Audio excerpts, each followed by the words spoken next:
mais força, ferem a alma com pecados incuráveis, e a alma, infectada e corrompida por eles, se encontra como que inchada por venenos, exceto naqueles que tenham encontrado o remédio soberano da ciência e do conhecimento.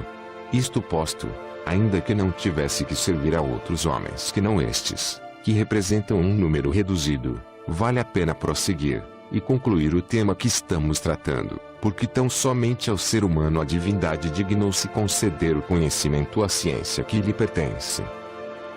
Escuta, pois.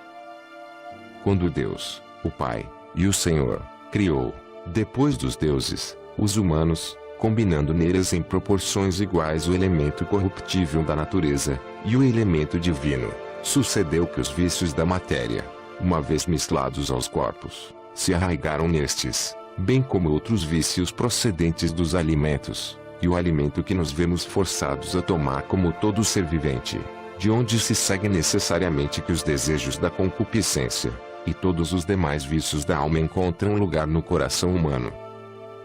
Enquanto que os deuses que foram formados da parte mais pura da natureza, e não têm nenhuma necessidade da ajuda da razão e da ciência, embora a imortalidade e o vigor de uma juventude eterna lhes façam às vezes de sabedoria a ciência para salvaguardar, e unidade de seu plano, como ciência a inteligência, a fim de que não ficassem desprovidos desses bens, Deus, por um decreto eterno, constituiu para eles, e prescreveu-lhes em forma de lei e ordem da necessidade, enquanto distinguiu o ser humano dentre todos os viventes, e o reconhecia como seu pelo privilégio único da razão e da ciência, graças às quais a humanidade pode apartar e rechaçar para longe de seus vícios inerentes ao corpo, e se dirigir à esperança da imortalidade, e tender a ela. Em uma palavra, a fim de que o ser humano pudesse ser bom e capaz da imortalidade, Deus o compôs de duas naturezas, a divina e a mortal, e deste modo a vontade divina decretou que o ser humano fosse melhor constituído que os deuses, que foram conformados exclusivamente da natureza imortal que todo o resto dos mortais. Por isto, enquanto o ser humano unido aos deuses por um vínculo de parentesco, os adora piedosamente na santidade do espírito, os deuses por sua vez velam do alto, com um terno amor, sobre os assuntos humanos, tomando-os sob sua custódia. Porém falo tão somente deste reduzido número que recebeu o dom de uma alma piedosa. Dos maus mais vale nada dizer, pois temo que, pensando neles, possa resultar maculada a sublime santidade deste raciocínio. E como foi anunciado o tema do parentesco, e o consórcio que liga homens e deuses, convém, Asclépios, que conheças o poder e a força do homem. Do mesmo modo que o Senhor, ou Pai ou, para dar-lhe seu nome mais alto, Deus, é o Criador dos deuses, do céu, também o ser humano, é o autor dos deuses que residem nos templos, e que encontram satisfação na vizinhança dos humanos, não somente recebe a luz, como a dá por sua vez, não somente avança para Deus, mas também cria deuses. Sentes admiração, ó Asclépios, ou tu sentes sem fé, como a maioria? Sinto-me confuso, ó Trismegistos, porém me rendo gostosamente a tuas proposições, e considero o ser humano infinitamente ditoso, pois conseguiu uma felicidade de tal índole. Certamente, merece que se o admire, ele, o maior de todos os seres. É uma crença universal que a raça dos deuses saiu da parte mais pura da natureza, e que seus signos visíveis não são, por assim dizer, mais que cabeças no lugar de corpos inteiros. Por outro lado, as imagens dos deuses que o ser humano modela foram formadas das duas naturezas, da divina que é a mais pura, e muito mais divina, e da que está abaixo do homem, isto é, da matéria que serviu para fabricá-las. Ademais, suas figuras não se limitam somente à cabeça, mas possuem um corpo inteiro com todos os membros.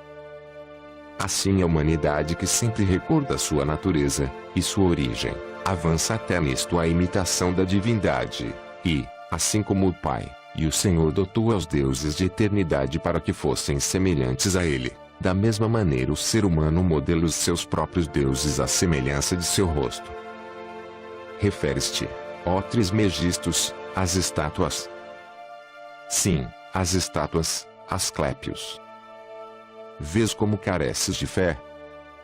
Trata-se de estátuas dotadas de uma alma, conscientes, cheias de sopro vital, e que realizam um número incalculável de prodígios, estátuas que conhecem o futuro, e o predizem pelas sortes, a inspiração profética, os sonhos, e muitos outros métodos, que enviam aos homens as enfermidades, e as curam, que concedem, segundo nossos méritos, a dor, ou a fortuna. Desconheces então, ó Asclépios, que o Egito é a cópia do céu ou, para melhor dizer, o lugar em que se transferem, e projetam cá embaixo todas as operações que dirigem, e põem em obra as forças celestes. Mas ainda, tem que se dizer toda a verdade, nossa terra é o templo do mundo inteiro. E, no entanto, como aos sábios convém conhecer de antemão as coisas futuras, há uma que é preciso que conheças. Virá um tempo em que parecerá que os egípcios honraram em vão a seus deuses. Na piedade de seu coração, através de um culto assíduo, toda a sua santa adoração fracassará por ineficaz, será privada de seu fruto. Os deuses abandonando a terra, volver-se-ão para o céu, abandonarão o Egito, este país que foi em outro tempo o domicílio das liturgias santas, viúvo agora de seus deuses, não gozará mais de sua presença. Estrangeiros virão a habitar este país, esta terra, e não ela somente, se deixará de prestar atenção às observâncias, mas, coisa ainda mais penosa, mandar-se-á, por meio de presumidas leis, sob castigos prescritos, abster-se de toda prática religiosa, de todo ato de piedade, ou de culto para com os deuses. Então, esta terra santíssima, pátria dos santuários dos templos, permanecerá totalmente coberta de sepulcros, e de mortos. Ó Egito, Egito! De teus cultos restarão apenas mitos, e nem sequer teus filhos, mais tarde, crerão neles, nada sobreviverá, a não ser as palavras gravadas sobre as pedras que contam tuas piedosas façanhas. O Cita, ou o Hindu, ou qualquer outro semelhante a eles, isto é, um vizinho bárbaro se estabelecerá no Egito. Porque eis que daqui a divindade sobe aos céus de novo. Os homens abandonados, morrerão todos, e então, sem Deus, e sem humano, o Egito não será mais que um deserto.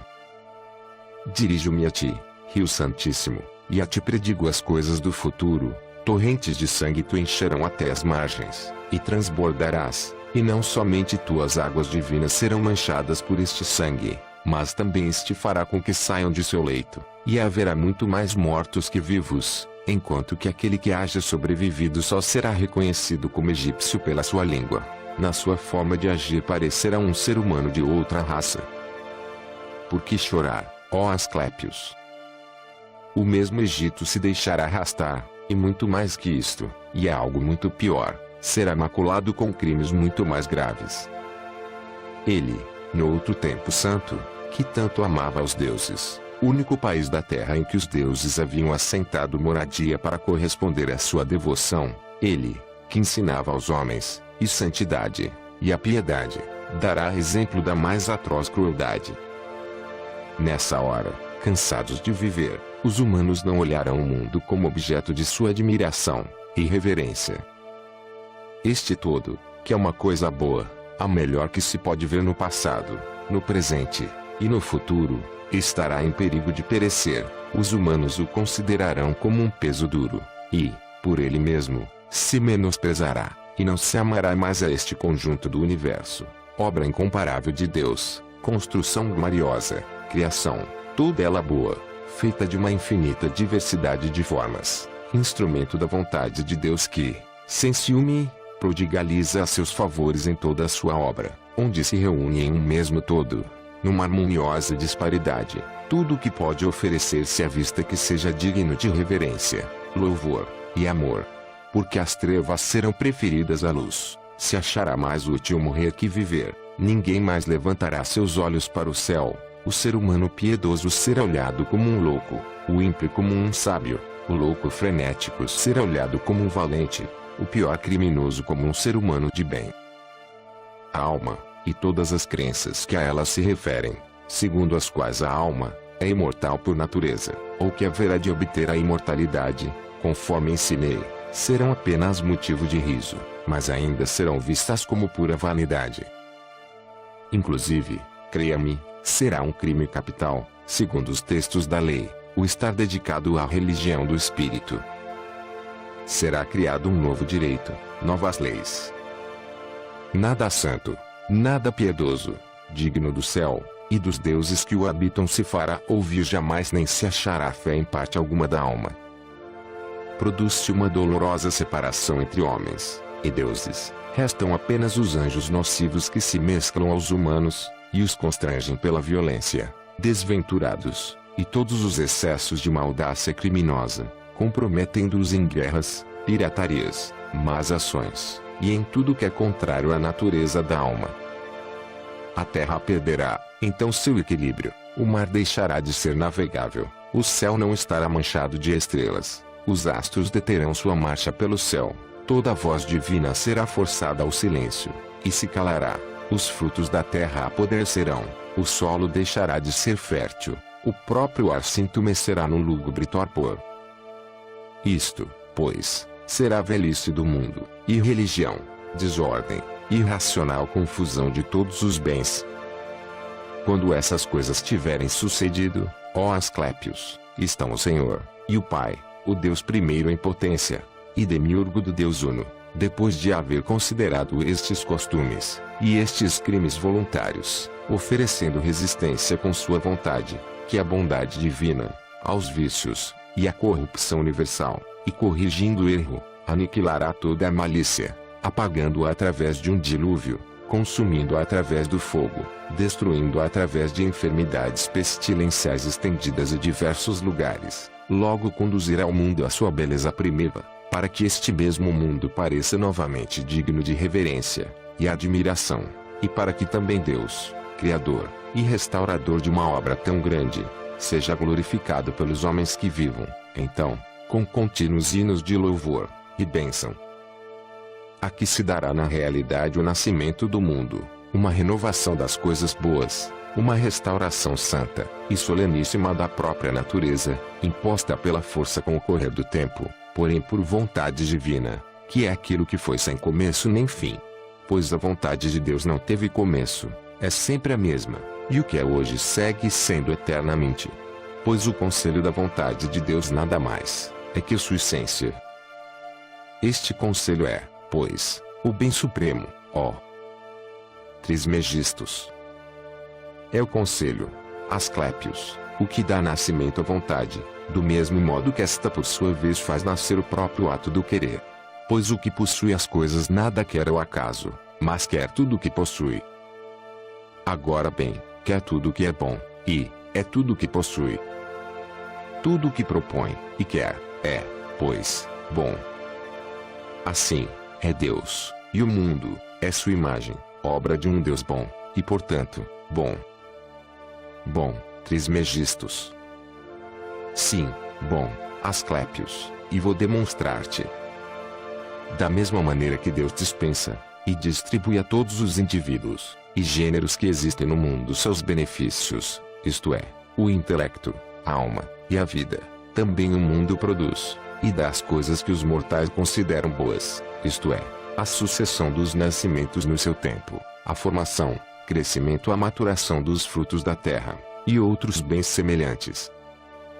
Estabelecido na maior altitude do céu supremo, Deus está em todas as partes, e passeia seu olhar sobre as coisas, pois existe um lugar além do próprio céu, lugar sem estrelas, muito afastado das coisas corporais.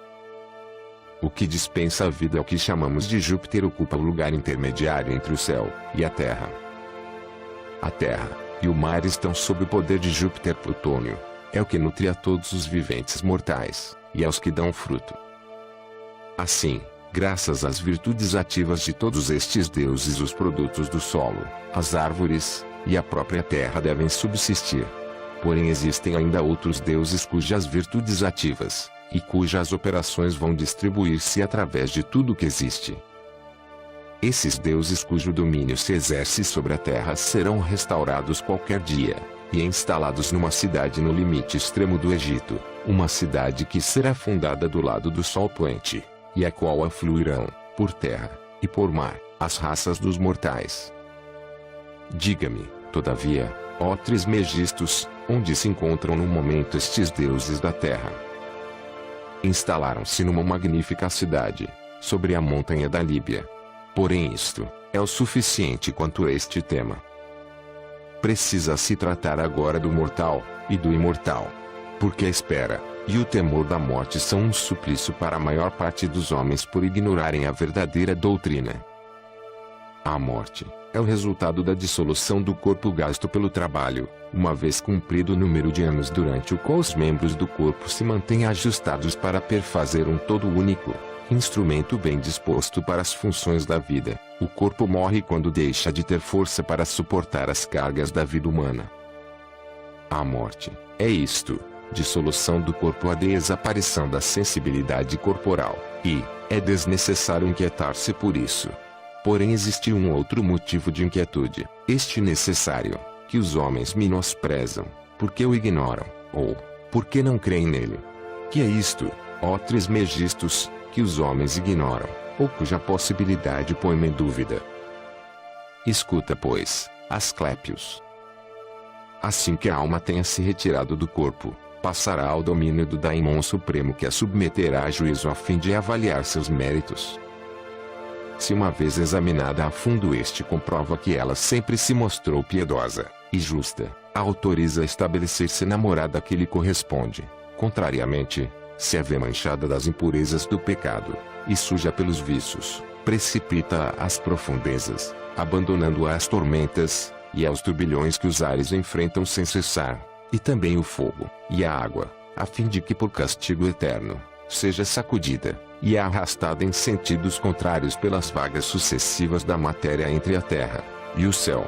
Mas ainda, a própria eternidade da alma não faz mais que daná-la, pois se encontra condenada a um suplício eterno em virtude de uma sentença que não tem fim. Saiba, pois, que temos de temer, assustarmo-nos, e evitar chegar a ser presas de uma tal sorte, pois os incrédulos, depois de terem pecado, ver-se-ão forçados a crer, não pelas palavras, mas pelos fatos, não pelas ameaças, mas pelo próprio sofrimento do castigo. Então, ó Trismegistos, não é apenas a lei humana que castiga os pecados dos humanos. Em primeiro lugar, Asclépios, tudo que é terrestre, imortal, e também são os seres que estão dotados de vida segundo a condição corpórea, e que por isso mesmo deixam de viver nessa condição. Todos esses seres, pois, ao estarem submetidos a castigos proporcionados pelo que a sua vida e suas faltas merecem, são castigados depois da morte, com penas tanto mais severas quanto suas faltas, durante a vida puderam ser mantidas ocultas. Porque a divindade conhece nossas ações, de forma que os castigos corresponderão exatamente à qualidade das faltas. Quais são os que merecem as maiores penas, ó Trismegistos?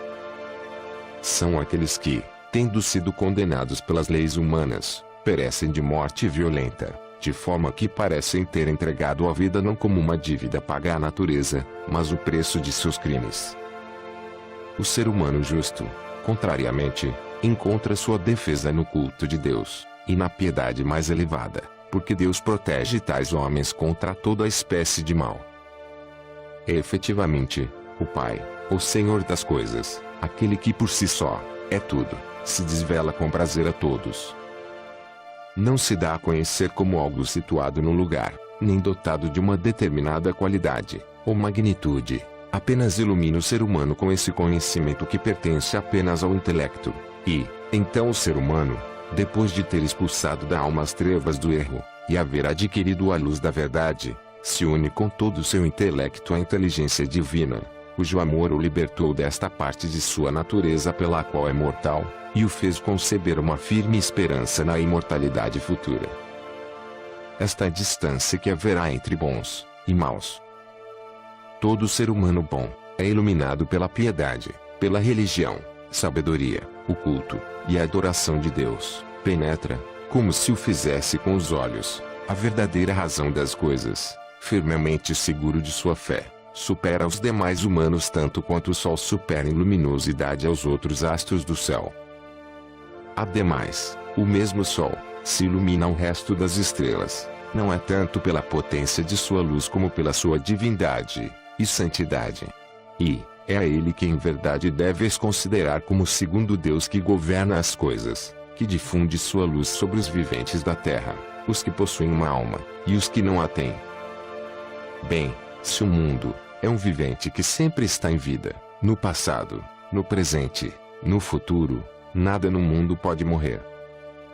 Como cada uma das partes do mundo está sempre em vida, tal qual é, segundo seu próprio ser, como, por outro lado, se encontra num mundo que é sempre uno, e que é vivente a um vivente sempre em vida, não permanece no mundo um lugar para a morte. É preciso, portanto, que o mundo esteja repleto, infinitamente, de vida e de eternidade, posto que deve sempre, necessariamente, viver. O Sol, por conseguinte, posto que o mundo é eterno, governa também eternamente as coisas capazes de viver, isto é, a vitalidade inteira, que distribui através de uma contínua doação.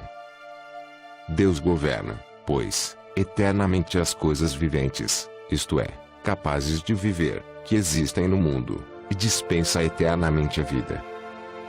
Bem dispensou-a, em verdade, de uma vez por todas, a vida, é conferida às coisas que são capazes de viver por uma lei eterna, da maneira que vou dizer. O mundo se move na própria vida da eternidade, e seu lugar está nesta eternidade própria da vida. Por esta razão o mundo nunca encontrará repouso nem será jamais destruído, posto que esta eternidade de vida o protege como com um muro fortificado, e, por assim dizer, o encerra. Este mundo, mesmo, por seu lado, dispensa a vida, e todos os seres que contém, e é o locus de todos os seres submetidos ao governo divino sob o sol. O movimento do mundo é resultado de uma operação dupla. Por um lado, o mundo é vivificado a partir do exterior pela eternidade, por outro lado vivifica a todos os seres que contém, diversificando as coisas segundo números e tempo estabelecidos e determinados graças à ação do Sol e ao curso dos astros, sendo prescrito o ciclo regular do tempo por uma lei divina.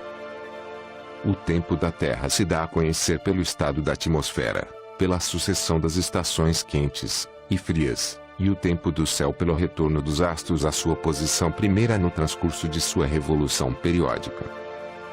O mundo é o receptáculo do tempo, e o curso e o movimento do tempo são os nutridores da vida do mundo. O tempo se mantém segundo uma norma fixa, e esta ordem do tempo é o que produz a renovação das coisas no mundo, mediante o retorno alternado das estações. E como as coisas estão submetidas a estas leis, não há nada estável, nada fixo, nada imóvel no que vem a ser, no céu, ou sobre a terra. Somente Deus possui estas qualidades, e com razão, porque é em si, é por si, e está concentrado inteiramente em si mesmo, pleno e perfeito. É por si mesmo a estabilidade imóvel, e nenhuma influência procedente do exterior pode movê-lo para fora de seu lugar, porque as coisas em sua totalidade estão nele, e ele está nas coisas, apenas ele, a não ser que alguém se atreva a dizer que ele tem um movimento na eternidade. Porém, pelo contrário, é melhor dizer que a eternidade é também imóvel, já que o movimento de todos os tempos volve a ela, e nela nasce o movimento de todos os tempos. Deus, pois, sempre esteve em repouso, e bem como a eternidade, da mesma forma que Deus permanece imóvel encerrado dentro de si, antes de nascer, este mundo que com razão chamamos mundo sensível. Deste Deus, o mundo sensível foi feito imagem, posto que o mundo imita a eternidade. Pois o tempo, por muito que sempre esteja em movimento, possui a força e a natureza da estabilidade sob uma modalidade que lhe é própria, em virtude dessa própria necessidade que o força a voltar a seu princípio. Por isto, ainda que a eternidade seja estável, imóvel e fixa, supondo que o curso do tempo, que é móvel, sempre é devolvido à eternidade, e supondo que esse movimento, segundo a própria lei do tempo, é uma revolução cíclica, segue-se que a própria eternidade, que, tomada independentemente e imóvel, parece por sua vez estar em movimento devido ao tempo, pois ela mesma entra no tempo, neste tempo em que encontra lugar todo o movimento. de onde se deduz que a estabilidade da eternidade comporta movimento, e a mobilidade do tempo se torna estável graças à imutabilidade da lei que rege seu curso. Pois o movimento de sua estabilidade é imóvel devido à sua magnitude, porque a lei da imensidade implica a imobilidade. Assim, e este ser que é tal, que escapa ao domínio dos sentidos, não tem limites, ninguém pode abarcá-lo, ou medi-lo, não pode ser sustentado, nem levado, nem seguido, ou perquirido. Onde está, para onde vem, como se conduz, de que natureza é, tudo isto nos é desconhecido. Move-se na sua estabilidade soberana, e sua estabilidade move-se nele, seja esta Deus, ou a eternidade, ou ambos, um na outra, ou ambos em um, e na outra. Por esta razão a eternidade não conhece os limites do tempo. Por outro lado, ainda que seja possível delimitá-lo, seja através dos números, ou pela mudança das estações, ou pelo retorno periódico dos astros em sua revolução, o tempo é eterno.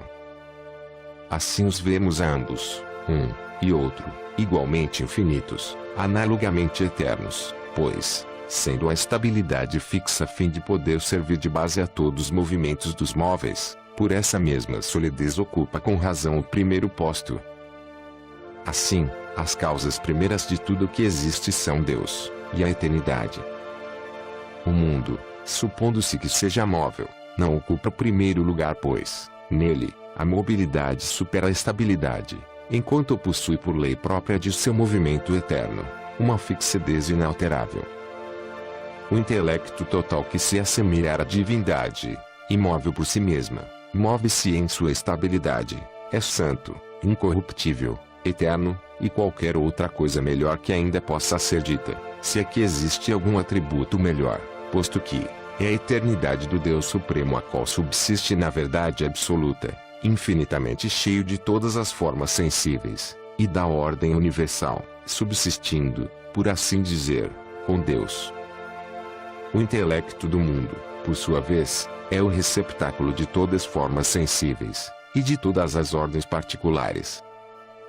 Finalmente, o intelecto humano depende do poder de retenção próprio da memória, graças ao qual conserva a lembrança de suas experiências passadas. A divindade do intelecto se detém, em sua descida, no animal humano, pois o Deus Supremo não quis que o intelecto divino fosse mesclar-se com todas as espécies viventes, por medo de ter que lamentar-se desta mescla com os viventes inferiores. O conhecimento que se pode adquirir do intelecto humano, de seu caráter, de seu poder, consiste inteiramente na lembrança de acontecimentos passados, pois graças a esta tenacidade da memória o ser humano foi capaz de governar também ele, a Terra. A inteligência da natureza, e o caráter do intelecto do mundo podem ser vistos a fundo mediante a observação de todas as formas sensíveis que existem no mundo. O intelecto da eternidade que está em segundo lugar, se dá a conhecer, e seu caráter pode ser discernido pela observação do mundo sensível. Porém o conhecimento que se pode obter do caráter do intelecto do Deus Supremo, e o próprio caráter desse intelecto são a verdade completamente pura, e desta não se pode discernir no mundo, ainda que de modo confuso, nenhuma sombra. Pois onde nada se dá a conhecer que é sob a medida do tempo, há uma mentira, onde há começo no tempo, há erro. Vês, pois, Asclépios, como instalados em tão profunda profundidade, tratamos temas tão elevados, e a que sublimidades desejamos chegar. Porém, é a ti, Deus Altíssimo, a quem dou graças, a ti que me iluminastes com a luz que consiste na visão da divindade. Quanto a vós, ó Tati, Asclépios, e Amon, guardai estes mistérios divinos no segredo de vossos corações, cobrindo de silêncio, e mantendo-os ocultos. Existe esta diferença entre a inteligência humana e o intelecto do mundo, que nossa inteligência chega à força de aplicação, a captar e a discernir o caráter do intelecto do mundo, enquanto que o intelecto do mundo se leva ao conhecimento da eternidade e dos deuses que estão acima dele. Desta maneira indireta se dá a conhecer a nós, os homens, o poder ver, como através da névoa, as coisas do céu, tanto quanto permite a condição do espírito humano. Indubitavelmente, Quando se trata de contemplar objetos tão altos, nossa capacidade de visão possui limites bem estreitos. Porém, uma vez tenha visto, a felicidade da alma que conhece é imensa. Acerca do vazio ao qual a maior parte atribui tanta importância, eis aqui minha opinião: não há vazio de classe alguma, não pode ter existido, e não existirá jamais. Porque todas as partes do mundo estão completamente cheias, de modo que o próprio mundo está cheio, e totalmente acabado graças a corpos que diferem em qualidade e forma, e que possuem cada um sua figura e magnitude próprias, um maior, outro menor, um mais denso, outro menos denso. Desses corpos, os que são mais densos são visíveis ao primeiro golpe de vista, bem como os que são maiores. Os corpos menores, ou mais tênues, são apenas visíveis, ou não são em absoluto, e só se conhece a sua existência por meio do tato. De onde decorre frequentemente não sejam tomados como corpos, mas como espaços vazios, o que é impossível. Pois, da mesma maneira que o que se chama espaço fora do mundo, se é que realmente existe algo assim, o que não creio, deve estar, em minha opinião, cheio de seres inteligíveis, isto é, semelhantes à divindade deste espaço. Também este mundo que se chama sensível está absolutamente repleto de corpos, e de viventes em relação com sua natureza e qualidade. Porém, as verdadeiras formas destes corpos nem sempre nos são evidentes. Vemos algumas maiores do que são efetivamente, as outras realmente muito pequenas, de modo que pela extrema distância que nos separa delas, ou pela debilidade de nossa vista nos parecem assim, ou ainda, seu excessivamente diminuto tamanho induz a maioria a negar de forma absoluta a existência delas. Refiro-me neste momento aos daimons que, estou seguro, habitam conosco, e aos heróis, que moram, em minha opinião, entre a parte mais pura do ar, acima de nós, e esses lugares em que não se acham nem bruma nem nuvens, e cuja paz não é perturbada pelo movimento de nenhum corpo celeste. Guarda-te, pois, ó Asclépios, de chamar vazio algum objeto, a menos que digas também, de que está vazio o que chamas vazio, como vazio de fogo, ou de água, ou de qualquer outra coisa semelhante, pois ainda quando chega a ocasião de ver um objeto que possa estar